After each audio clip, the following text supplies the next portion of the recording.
एक गांव में एक आदमी रहता था, भोला सा था, बिल्कुल कम पढ़ा लिखा था, भोला था। उसका विवाह एक शहर की लड़की से हो गया। और शहर की लड़की से हुआ, पहले के ज़माने में ना शादी के सालों भर तक विदाई नहीं होती थी। विवाह हो गया, विदाई नहीं हुई, तो एक दिन ये मचल गया, अपनी माँ से बोला मैं अपनी दुल्हन से मिलना चाहता हूँ। माँ ने एड्रेस लिख दिया, फलाने जगह चले जाना। पहले चिट्ठी पहुँचाई कि दामाद जी आ रहे हैं ससुराल में फलानी ट्रेन से फलानी तारीख को। अब पत्नी को चिट्ठी मिली, ससुराल में चिट्ठी पहुंची, सब तैयारी है, दामाद जी आएंगे। अब माँ तैयार कर रही है अपने बेटे को, ससुराल जा रहा है, सुन ज़्यादा बोलना मत, ज़्यादा बोलेगा तो लोग समझेंगे बहुत मूर्ख आदमी है, इसलिए कम बोलना। तो उसने माँ से कहा, माँ कोई पूछेगा तो क्या कहूँगा, बोलना बस हाँ ना में उत्तर देते रहना, हाँ ना हाँ ना हाँ। जी माँ। माँ ने पूरी अचार बांध दिया, ट्रेन में खा लेना और सुनो समय से उतर जाना, ससुर जी मिलेंगे, ससुर जी के साथ चले जाना, ज़्यादा बोलना मत, ससुर जी कुछ पूछें हाँ ना कह देना।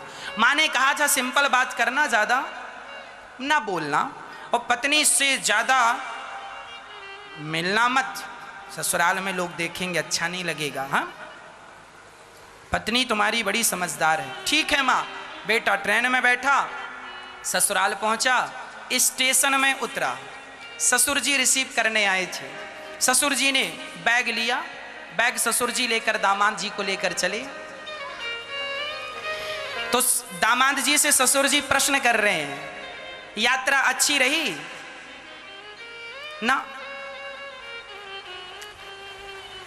क्यों, कोई तकलीफ थी ट्रेन में, कोई प्रॉब्लम ना? हाँ हाँ।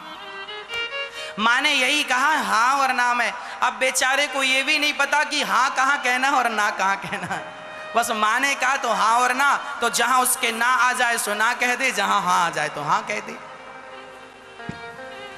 अब ससुर जी से बातचीत करता करता ससुराल गया।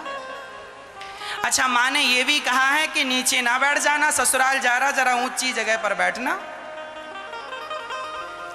तो ससुराल गया तो उसे तो सब नीचा ही दिखा, बस आलमारी रखी थी वो ऊंची थी। तो वो आलमारी, माँ ने कहा था सबसे ऊपर बैठना, तो आलमारी में जाके बैठा ऊपर। अब माँ ने कहा था सबसे ऊपर बैठना, माँ ने ये कहा था जमीन में ना बैठ जाना, कोई ऊपर सोफे में बैठना या चटाई दरी बिछाएं तो बैठना, नीचे ना बैठना। ये माँ उसको लगा कि ऊपर बैठना है, ऊपर मतलब सबसे ऊपर आलमारी है। बेचारा चढ़ा जैसे तैसे, जितने सोफे रखे थे सोफे के ऊपर स्टूल रखा और चढ़ा जैसे तैसे आलमारी के ऊपर जाके बैठा ऐसे। और तब तक साली आई। साली ने कहा जीजा जी कहाँ है? जीजा जी ने आवाज यहाँ है। अरे जीजा जी वहां ऊपर क्या बड़े मजाक किया हुआ? बोले हाँ हाँ हाँ। नीचे नहीं उतरना ना ना। अब वो हाँ और ना से ज्यादा कुछ बोले ना, माँ ने कहा ज्यादा मत बोलना। साली ने कहा हाथ मुंह धुल लीजिए, भोजन तैयार है। हाँ हाँ हाँ। उसने उतर के हाथ मुंह धुला, भोजन में बैठा। अब वो ठहरा गांव का और शहर में विवाह था। अब गांव की पूड़ियाँ और शहर की पूड़ियाँ दोनों अलग अलग होती हैं। शहर में लोग छोटी छोटी पूड़ी बनाते हैं, गांव में बड़ी बड़ी पूड़ी बनाते हैं। आपने देखा? अब वो बेचारा बड़ी बड़ी पूड़ी खाने वाला, अब उसकी पत्नी थाली लगाई और थाली लगा के परोसने लगी। उसके थाली में सब्जी अचार सब कुछ था और पूड़ी उसने 4 रखी। तो उसने एक पूड़ी उठाई, साग लगाई और पूरी की पूरी पूड़ी खाने लगा। एक पूड़ी एक बार में खा रहा है।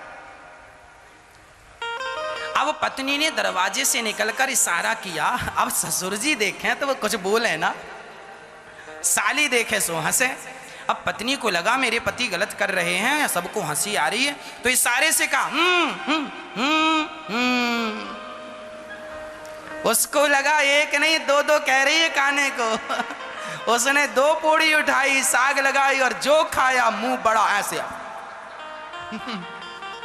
बड़ा मुंह उसका हो गया। अरे पत्नी ने फिर बोला ना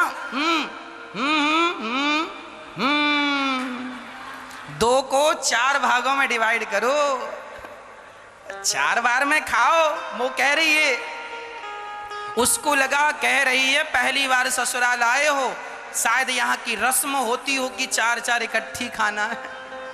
वो उल्टा समझ रहा था, 4 इकट्ठी उठाए, साग लगाए और 4 एक बार में खाए और मुंह उसका समाये ना, पूरे मुंह में पूरी। अब पत्नी ने देखा 4 खा रहा है, ससुर तो देखते ही जा रहा है। और पत्नी ने देखा, हे भगवान कैसा पति मिला, बिल्कुल अनपढ़। तो उसके पति ने कहा, अच्छा कह रही है कि पहले 4 पूड़ी उठाओ और माथे से लगाओ। तो माथे से लगाए, फिर खाए। अब खाए, अब खा पी करके उसके ससुर जी बोले चलो जरा घूम के आते हैं। घूमने चले गए तो वहां एक नदी थी। तो उसने पूछा अपने ससुर जी से, ये क्या है? बोले ये नदी है। तो ससुर जी से पूछा, ये किसने खुदवाई? तो ससुर जी ने कहा, आधी तो तेरे बाप ने खुदवाई थी, आधी हमने खुदवाई। बोले कैसे? बोले हमने आधी ऐसे खुदवाई कि हमने अपनी बेटी तेरे से ब्याही, और आधी तेरे बाप ने कि तेरे बाप ने तुझ जैसा बेटा पैदा किया, दोनों ने मिलकर खुदवाई है। तो हंसने के लिए कोई भी बहाना हो अच्छा है। कुल मिला के हमें हंसते रहना चाहिए, हंसने के बहाने हमें नहीं गंवाने चाहिए।